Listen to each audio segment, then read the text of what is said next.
ఇక్కడ ఒక interesting news. మల్లెపూలు తీసుకెళ్లినందుకు 1.14 లక్షల జరిమానా అన్నట.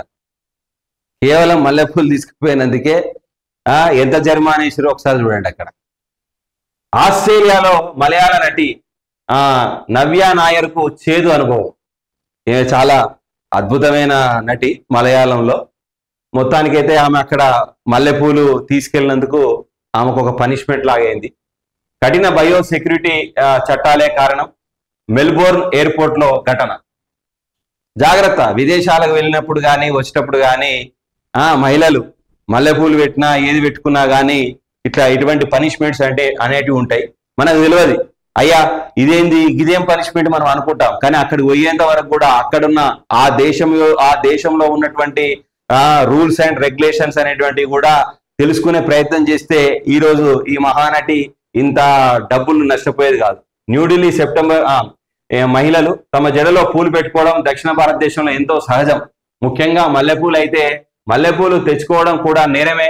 ఆస్ట్రేలియాలో ఈ కారణంగా మలయాళ నటి నవ్య నాయర్కు మెల్బోర్న్ అంతర్జాతీయ విమానాశ్రయంలో 1.14 లక్షల జరిమానా వేయడం అనేది జరిగింది. ఇది ఇంకొక ఇంట్రెస్టింగ్ న్యూస్. రూపాయలు 2 కోట్ల విలువైన రద్దయిన నోట్ల పట్టివేత. అరే, ఇది ఇంకా ఉందా? 1000 రూపాయల నోట్లు, 500 నోట్లు ఇంకా బ్యాంకు పోతే ఇంకా మార్చే పరిస్థితి ఉందా? అదే న్యూస్. హిమాయత్ నగర్ కేంద్ర ప్రభుత్వం 2016లో రద్దు చేసిన 500, 1000 నోట్లను పెద్ద మొత్తంలో మార్పిడి చేస్తున్న ముఠాను హైదరాబాద్ తూర్పు మండలం పోలీసులు అరెస్ట్ చేశారు.